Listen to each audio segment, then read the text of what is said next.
ഇന്ന് എല്ലാവരും ഭയക്കുന്ന ഒന്നാണ് ക്യാൻസർ.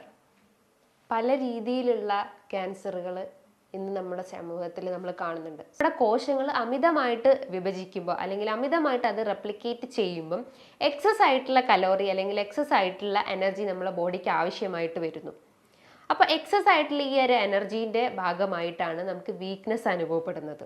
ബ്രസ്റ്റ് ക്യാൻസറിൻ്റെ കേസസ് നോക്കുകയാണെങ്കിൽ നമ്മൾ ഈ ഒരു ആക്സിലറി, അതായത് കക്ഷത്തിൽ ഉണ്ടാവുന്ന കഴലേക്ക് നീർക്കെട്ട് വരാനുള്ള ഒരു ചാൻസസ് ഉണ്ട്. ലിംഫ് കേസസിൽ നോക്കുകയാണെങ്കിൽ അല്ലെങ്കിൽ ലിംഫ് വെസൽസിനും ക്യാൻസർ വരാനുള്ള ഒരു ചാൻസസ് ഉണ്ട്. അതായത് ലുക്കീമിയ, ലിംഫോമ പോലത്തെ ഇത്തരം ഇൻഫെക്ഷൻസ് അല്ലെങ്കിൽ ഇത്തരം ക്യാൻസറും ഈ ലിംഫിനെ ബാധിക്കാനുള്ള ഒരു ചാൻസസ് ഉണ്ട്. ഹായ്, ഞാൻ doctor Juhi Das, QNB health കെയറിലെ ഹോമിയോപ്പതിക് ഫിസിഷ്യനാണ്. ഇന്ന് എല്ലാവരും ഭയക്കുന്ന ഒന്നാണ് ക്യാൻസർ. പല രീതിയിലുള്ള ക്യാൻസറുകൾ ഇന്ന് നമ്മുടെ സമൂഹത്തിൽ നമ്മൾ കാണുന്നുണ്ട്. Cervical cancer, breast cancer, lung cancer, അങ്ങനെ പല രീതിയിലുള്ള ഇത്തരം പ്രശ്നങ്ങൾ എല്ലാവരെയും ഇന്ന് അഫക്റ്റ് ചെയ്യുന്നുണ്ട്. അപ്പോൾ നമുക്ക് മുൻകൂട്ടി എങ്ങനെ നമ്മുടെ ശരീരത്തിൽ ഇത്തരം ലക്ഷണങ്ങൾ നമുക്ക് കാണാം, അല്ലെങ്കിൽ ആ സയൻസ് നമുക്ക് എങ്ങനെ മനസ്സിലാക്കാം, എന്തൊക്കെയാണ് അതിൻ്റെ മെയിൻ ലക്ഷണങ്ങൾ, അതായത് ഓരോ ഏരിയാസിനെയും ബാധിക്കുന്ന ക്യാൻസറിൻ്റെ ലക്ഷണങ്ങൾ എന്തൊക്കെയാണ്, ഇന്നത്തെ വീഡിയോയിലൂടെ നമുക്കതൊന്ന് ഡിസ്കസ് ചെയ്യാം. ക്യാൻസർ എന്ന് പറയുമ്പോൾ എന്താണ്? സെൽസ് അല്ലെങ്കിൽ കോശങ്ങളുടെ അമിതമായിട്ടുള്ള പ്രൊഡക്ഷനാണ്. അതായത് അതിൻ്റെ ആ ഒരു റെപ്ലിക്കേഷൻസ് അല്ലെങ്കിൽ അത് മൾട്ടിപ്ലൈ ചെയ്യുന്ന അതിൻ്റെ നോർമൽ സ്ട്രക്ചറിൽ നിന്നും അധികമായിട്ട് അത് റെപ്ലിക്കേറ്റ് ചെയ്യുന്നു, ഓവറായിട്ട് അത് മൾട്ടിപ്ലൈ ചെയ്യുന്നു. നമുക്കറിയാം നമ്മുടെ ശരീരത്തിലെ കോശങ്ങൾ എന്ന് പറയുമ്പോൾ എന്താണ്, പല ഏരിയാസിലും ഇതിന് റെപ്ലിക്കേഷൻ സംഭവിക്കുന്നു. നമ്മുടെ ഗ്രോത്ത് ആൻഡ് ഡെവലപ്മെൻറ്റ്സ് എന്ന് പറയുമ്പോൾ എന്താണ്, ഈ കോശങ്ങളും ടിഷ്യൂസും എല്ലാം വളർന്നുകൊണ്ടാണ് നമുക്ക് ഇത്തരം ഗ്രോത്തും ഡെവലപ്മെൻറ്റും സംഭവിക്കുന്നത്. പക്ഷെ അതിനൊരു നോർമൽ പാത്വേ ഉണ്ട്, ഒരു നോർമൽ സ്ട്രക്ചേഴ്സിലൂടെയാണ് അത് കടന്നു പോകുന്നത്. പക്ഷെ ക്യാൻസർ സ്റ്റേജ് നോക്കുകയാണെങ്കിൽ എന്താ, അമിതമായിട്ട് ഈ കോശങ്ങളുടെ വിഭജനം സംഭവിക്കുന്നു. അതായത് അമിതമായിട്ട് മൾട്ടിപ്ലൈ ചെയ്യാനുള്ള ഒരു ചാൻസസ് ഉണ്ട്. അതാണ് നമ്മൾ ഈ ക്യാൻസർ എന്ന് പറയുന്നത്.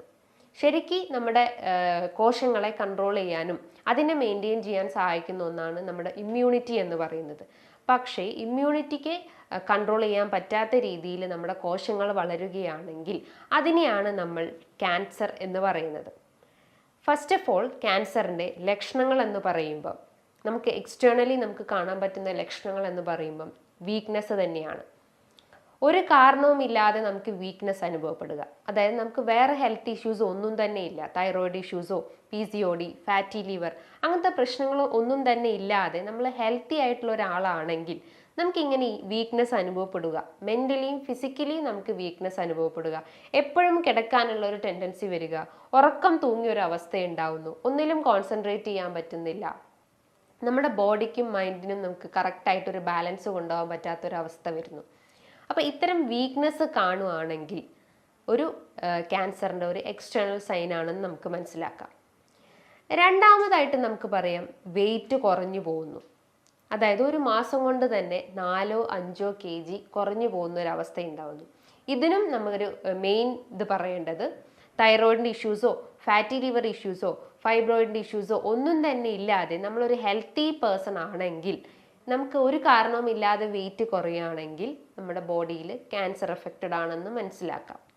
നമ്മുടെ ദഹനത്തിന് അല്ലെങ്കിൽ നമ്മുടെ വെയിറ്റ് കുറയാനുള്ള ഒരു കാരണം എന്ന് പറയുമ്പം, നമ്മുടെ നോർമൽ സെൽസ് എന്ന് പറയുമ്പം അതിനൊരു റെപ്ലിക്കേറ്റ് ചെയ്യുക അല്ലെങ്കിൽ അതിനെ മൾട്ടിപ്ലൈ ചെയ്യാനുള്ള ഒരു കപ്പാസിറ്റി ഉണ്ട്. അതിനൊരു എനർജി വേണം, അതായത് ATP. അതായത് ആ എനർജീൻ്റെ സഹായത്തോടെയാണ് നമ്മളെ ബോഡിയിൽ പല മെക്കാനിസവും നടക്കുന്നത്. അതായത് നമ്മളെ വെയിറ്റിനെ ബാലൻസ് ചെയ്യുന്നത് ഇത്തരം എനർജി കൺവേർഷൻ നടന്നിട്ടാണ്. പക്ഷേ നമ്മുടെ കോശങ്ങൾ അമിതമായിട്ട് വിഭജിക്കുമ്പോൾ അല്ലെങ്കിൽ അമിതമായിട്ട് അത് റെപ്ലിക്കേറ്റ് ചെയ്യുമ്പം എക്സസ് ആയിട്ടുള്ള കലോറി അല്ലെങ്കിൽ എക്സസ് ആയിട്ടുള്ള എനർജി നമ്മളെ ബോഡിക്ക് ആവശ്യമായിട്ട് വരുന്നു. അപ്പോൾ എക്സസ് ആയിട്ടുള്ള ഈ ഒരു എനർജീൻ്റെ ഭാഗമായിട്ടാണ് നമുക്ക് വീക്ക്നെസ് അനുഭവപ്പെടുന്നത്. അതുകൊണ്ടാണ് നമുക്ക് വെയിറ്റ് നല്ല രീതിയിൽ കുറഞ്ഞു പോകുന്നത്. അതായത് നമ്മൾ കഴിക്കുന്ന ഭക്ഷണങ്ങൾ കൃത്യമായിട്ട് അബ്സോർബ് ചെയ്യുന്നില്ല, അല്ലെങ്കിൽ കൃത്യമായിട്ട് ന്യൂട്രിയൻസ് നമ്മൾ ശരീരത്തിലേക്ക് വലിച്ചെടുക്കാൻ പറ്റാത്തൊരവസ്ഥ വരുന്നു. അതിൻ്റെ ഭാഗമായിട്ടാണ് നമുക്ക് ഇത്തരം വെയിറ്റ് ലോസ് അല്ലെങ്കിൽ വീക്ക്നെസ് അനുഭവപ്പെടുന്നത്. ഒരു കാരണവുമില്ലാതെ നമുക്ക് ഇടയ്ക്കിടയ്ക്ക് ഇൻഫെക്ഷൻസ് വന്നുകൊണ്ടിരിക്കുന്നു.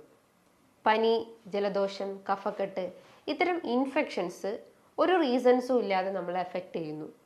ചിലപ്പോൾ നമ്മൾ കോൾഡിന് എക്സ്പോഷർ ആയിട്ടോ അല്ലെങ്കിൽ മഴ കൊണ്ടിട്ടോ അതൊന്നുമല്ലാതെ വെറുതെ ഒരു റീസണും ഇല്ലാതെ കുറേ കാലങ്ങളായിട്ട്, അതായത് ഒരു ബ്രേക്കേജ് ഇല്ലാതെ തന്നെ പെട്ടെന്ന് തന്നെ ഇൻഫെക്ഷൻസ് വരുവാണെങ്കിൽ അത് ഏകദേശം ഒരു 2 ആഴ്ച 3 ആഴ്ച കണ്ടിന്യൂസ് ആയിട്ട് എക്സിസ്റ്റ് ചെയ്യുന്നുണ്ടെങ്കിൽ നിങ്ങളുടെ ബോഡി ക്യാൻസറസ് സ്റ്റേജിലോട്ട് പോയി, അല്ലെങ്കിൽ നിങ്ങളുടെ കോശങ്ങൾ ഒരു ക്യാൻസറസ് സ്റ്റേജിലോട്ട് പോയി എന്ന് മനസ്സിലാക്കാം.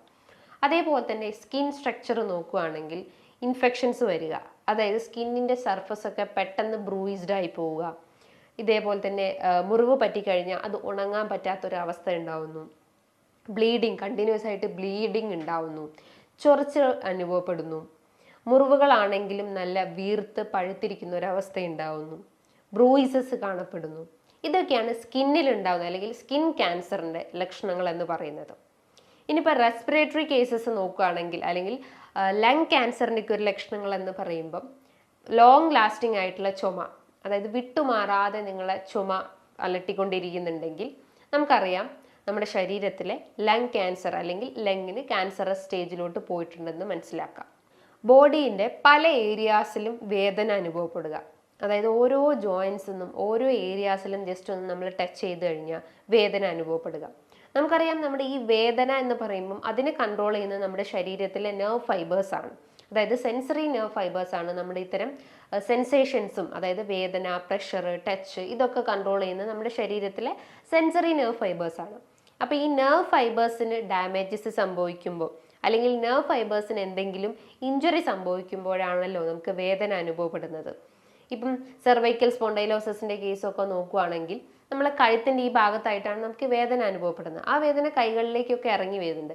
അതിൻ്റെ റീസൺസ് എന്താണ്? ഈ കശേരുക്കളിലൂടെ പോകുന്ന ഫൈബേഴ്സ് ഡാമേജ് ആയതുകൊണ്ടാണ്, അല്ലെങ്കിൽ നാഡികൾ ഡാമേജ് ആകുമ്പോൾ അല്ലെങ്കിൽ അത് അവിടെ കുടുങ്ങി പോകുമ്പോഴാണ് നമുക്ക് വേദന അനുഭവപ്പെടുന്നത്. അപ്പോൾ ഈ നെർവ് ഫൈബേഴ്സിന് ഡാമേജസ് സംഭവിക്കുമ്പോഴാണ് നമുക്ക് വേദനകൾ അനുഭവപ്പെടുന്നത്. അതേ കേസ് തന്നെയാണ് ഒരു ക്യാൻസറസ് സ്റ്റേജായി സംഭവിച്ചിട്ടുണ്ടെങ്കിൽ, അതായത് ക്യാൻസറസ് അല്ലെങ്കിൽ ഒരു ഗ്രോത്ത് നമ്മുടെ ബോഡിയിൽ സംഭവിച്ചിട്ടുണ്ടെങ്കിൽ അതിൻ്റെ ആൾട്ടർനേറ്റിംഗ് സ്ട്രക്ചേഴ്സ് അല്ലെങ്കിൽ അതിൻ്റെ അടുത്തുള്ള സ്ട്രക്ചേഴ്സിനൊക്കെ ഈ ഒരു ക്യാൻസറസ് ഗ്രോത്ത് കൊണ്ടുപോയിട്ട് കംപ്രസ് ആവും, അല്ലെങ്കിൽ കൂടുതലായിട്ട് പ്രഷർ അതിലേക്ക് ചലിക്കുന്നു. അപ്പോൾ അതിലൂടെ പാസ് ചെയ്ത് പോകുന്ന നെർവ് ഫൈബേഴ്സിനും ഇത്തരം ഡാമേജസ് സംഭവിക്കുന്നു. അതിൻ്റെ ഭാഗമായിട്ടും നമുക്ക് ഓരോ ബോഡി പാർട്സിലും എവിടെയാണോ നമ്മളെ ക്യാൻസർ സ്റ്റേജിലുള്ളതെങ്കിൽ ആ ഏരിയയ്ക്ക് ചുറ്റുമായിട്ടും നമുക്ക് വേദന അനുഭവപ്പെടാനുള്ള ഒരു ചാൻസസ് ഉണ്ട്. അതേപോലെ തന്നെ നിങ്ങളുടെ ദഹന വ്യവസ്ഥ നോക്കുകയാണെങ്കിൽ വിശപ്പ് കുറഞ്ഞു പോകുന്ന ഒരവസ്ഥ ഉണ്ടാവുന്നു. ഒന്നും ഫുഡ് കഴിക്കാൻ പറ്റുന്നില്ല, ഒട്ടും വിശപ്പില്ലാത്തൊരവസ്ഥ വരുന്നു. ഫുഡ് കഴിച്ചാൽ ഉടനെ തന്നെ ഓക്കാനിക്കാൻ വരിക, ഛർദ്ദിക്കാൻ വരിക, ഫുഡ് അവിടെ എത്തുമ്പോൾ തന്നെ വയറിനൊരു വേദന ഫീൽ ചെയ്യുക. അതേപോലെ തന്നെ മലം പാസ് ചെയ്ത് പോകുമ്പോഴും രക്തം കണ്ടെന്ന് വരിക. പലരും ഈ ഒരു സിംറ്റംസ് കാണുകയാണെങ്കിൽ, അതായത് നമ്മുടെ മലത്തിലൂടെയൊക്കെ രക്തം കാണുന്ന ഒരു സിംറ്റം കാണുകയാണെങ്കിൽ പലരും ചിന്തിക്കുന്ന ഒരു മെയിൻ കണ്ടീഷൻ എന്ന് പറയുമ്പം ഹെമറോയിഡ്സ് ആണ്. ഹെമറോയിഡ്സും ഇല്ല, അതേപോലെ തന്നെ ഫിഷർ പ്രശ്നങ്ങളോ അങ്ങനത്തെ പ്രശ്നങ്ങളോ ഒന്നും തന്നെ ഇല്ലാതെ നമുക്ക് ഒരു ഡേയിൽ നമ്മൾ ഇത്തരം സിംറ്റംസ് കാണുകയാണെങ്കിൽ നിങ്ങളുടെ ഗട്ടിന് എന്തെങ്കിലും അല്ലെങ്കിൽ നിങ്ങളുടെ ദഹന സംബന്ധമായിട്ട് എന്തോ ഒരു ക്യാൻസർ സ്റ്റേജ് ആണെന്ന് മനസ്സിലാക്കാം. അതേപോലെ തന്നെ മറ്റൊരു പ്രധാനപ്പെട്ടൊരു ലക്ഷണങ്ങൾ എന്ന് പറയുമ്പം നിങ്ങൾക്ക് വീക്ക്നെസ് തന്നെയാണ്. അതായത് മെൻ്റലിയും ഫിസിക്കലിയും നിങ്ങൾക്ക് വീക്ക്നെസ് അനുഭവപ്പെടുക. ഇനിയിപ്പോൾ ബ്രസ്റ്റ് ക്യാൻസറിൻ്റെ പ്രശ്നങ്ങൾ നോക്കുകയാണെങ്കിൽ, അതായത് ലെഫ്റ്റ് സൈഡിലോ റൈറ്റ് സൈഡിലോ ഉള്ള ബ്രസ്റ്റിനൊക്കെ എന്തെങ്കിലും ക്യാൻസർ സ്റ്റേജ് ബാധിച്ചിട്ടുണ്ടെങ്കിൽ അതിൻ്റെ ഒരു ലക്ഷണങ്ങൾ എന്ന് പറയുമ്പം ബ്രസ്റ്റിൻ്റെ ആ ഒരു നിപ്പിൾ ഏരിയാസ് നിന്നൊക്കെ ഡിസ്ചാർജസ് വരിക, ഒരു വൈറ്റിഷ് ഡിസ്ചാർജസ് വരിക, നമുക്ക് ബ്രസ്റ്റ് ജസ്റ്റ് ഒന്ന് ടച്ച് ചെയ്ത് നോക്കുമ്പം വേദന അനുഭവപ്പെടുക, നമ്മളൊന്ന് എക്സാമിൻ ചെയ്ത് കഴിഞ്ഞാൽ അതിൻ്റെ സിമെട്രി ഇംപ്രോപ്പർ ആവുക, ലെഫ്റ്റ് ബ്രസ്റ്റ് അതേപോലെ തന്നെ റൈറ്റ് ബ്രസ്റ്റ് നോക്കുകയാണെങ്കിൽ അതിൻ്റെ സൈസിൽ നല്ല രീതിയിൽ വേരിയേഷൻസ് കാണിക്കുക, വേദന അനുഭവപ്പെടുക. അതോടൊപ്പം തന്നെ കഴല തടിച്ചു വരിക, അതായത് ഈ ഒരു ആക്സിലറി ഏരിയാസിലുള്ള കഴലയ്ക്ക് നീർക്കെട്ട് വരിക, നമ്മളൊന്ന് ടച്ച് ചെയ്ത് നോക്കിക്കഴിഞ്ഞാൽ വേദന അനുഭവപ്പെടുക, കൈയൊന്നും പൊക്കാനാവുന്നില്ല. അത്തരം ലക്ഷണങ്ങൾ, അതായത് അതിനെയാണ് നമ്മൾ ലിംഫ് നോഡ് എൻലാർജ്മെന്റ് എന്ന് പറയുന്നത്. ലിംഫ് നോഡ് എൻലാർജ്മെന്റ് എന്ന് വരുന്ന കേസസ് എന്ന് പറയുമ്പോൾ ഇൻഫെക്ഷൻസ് ആണ് മെയിൻ ആയിട്ട്. പക്ഷേ അങ്ങനെയല്ല, ബ്രസ്റ്റ് ക്യാൻസറിന്റെ കേസസ് നോക്കുകയാണെങ്കിൽ നമ്മൾ ഈ ഒരു ആക്സിലറി, അതായത് കക്ഷത്തിൽ ഉണ്ടാവുന്ന കഴലയ്ക്ക് നീർക്കെട്ട് വരാനുള്ള ഒരു ചാൻസസ് ഉണ്ട്. ലിംഫ് കേസസിൽ നോക്കുകയാണെങ്കിൽ അല്ലെങ്കിൽ ലിംഫ് വെസൽസിനും ക്യാൻസർ വരാനുള്ള ഒരു ചാൻസസ് ഉണ്ട്. അതായത് ലുക്കീമിയ, ലിംഫോമ പോലത്തെ ഇത്തരം ഇൻഫെക്ഷൻസ് അല്ലെങ്കിൽ ഇത്തരം ക്യാൻസറും ഈ ലിംഫിനെ ബാധിക്കാനുള്ള ഒരു ചാൻസസ് ഉണ്ട്. അതേപോലെ തന്നെ മറ്റൊരു പ്രധാനപ്പെട്ട റെസ്പിറേറ്ററി കേസ് നോക്കുകയാണെങ്കിൽ പ്രധാനപ്പെട്ട ഒരു ലക്ഷണങ്ങൾ എന്ന് പറയുമ്പം അതിശക്തമായിട്ടുള്ള ചുമ, അതായത് വിട്ടുമാറാതെ നിൽക്കുന്ന ചുമ, അത് രാത്രി കാലങ്ങളിലാണ് വർദ്ധിച്ചു വരുന്നത്. അതേപോലെ തന്നെ ഒരു കിതപ്പ് ഫീൽ ചെയ്യുക, ശ്വാസം തിങ്ങുന്ന ഒരു അവസ്ഥ വരിക, ഇടയ്ക്കിടയ്ക്ക് ബ്രീത്തിങ് ഡിഫിക്കൽട്ടീൻ്റെ പ്രശ്നങ്ങൾ ഉണ്ടാവുന്നു, മൂക്കടഞ്ഞു പോകുന്ന ഒരു അവസ്ഥകളൊക്കെ വരുവാണെങ്കിൽ ലങ് ക്യാൻസർ അല്ലെങ്കിൽ ശ്വാസ സംബന്ധമായിട്ടുള്ള എന്തോ ഒരു ക്യാൻസർ ആണെന്ന് നമുക്ക് മനസ്സിലാക്കേണ്ടതാണ്. നമ്മുടെ ഓരോ ബോഡി പാർട്സിനെയും ഒരു ക്യാൻസറസ് ടെൻഡൻസി ഉണ്ട്, അല്ലെങ്കിൽ നമ്മൾ ഓരോ ബോഡി പാർട്സിനും ഒരു റിപ്പയറിങ് അല്ലെങ്കിൽ ഒരു മൾട്ടിപ്ലിക്കേഷൻ ടെൻഡൻസി ഉണ്ട് ഓരോ കോശങ്ങൾക്കും. ആ ഒരു മൾട്ടിപ്ലിക്കേഷൻ ടെൻഡൻസി അധികമാകുമ്പോഴാണ് നമ്മൾ ക്യാൻസർ എന്ന് പേരിട്ട് വിളിക്കുന്നത്. ഈ ക്യാൻസർ എന്ന് കേൾക്കുമ്പോൾ എല്ലാവരും ഭയക്കുന്ന ഒന്നാണ്. അപ്പോൾ ഇത്തരം ലക്ഷണങ്ങൾ കാണിക്കുകയാണെങ്കിൽ നിങ്ങൾ തീർച്ചയായിട്ടും ഒരു ഡോക്ടറെ കൺസൾട്ട് ചെയ്തിട്ട് അതിന് കൃത്യമായിട്ടുള്ളൊരു ട്രീറ്റ്മെൻറ്റ് സ്റ്റാർട്ടപ്പ് ചെയ്യേണ്ടതാണ്. ഇനി ഇതുമായി ബന്ധപ്പെട്ട് എന്തെങ്കിലും സംശയങ്ങളുണ്ടെങ്കിൽ താഴെ കാണുന്ന നമ്പറിൽ കോൺടാക്റ്റ് ചെയ്യാവുന്നതാണ്. നല്ലൊരു ഹെൽത്ത് ടോപ്പിക്കുമായി വീണ്ടും കാണാം. താങ്ക്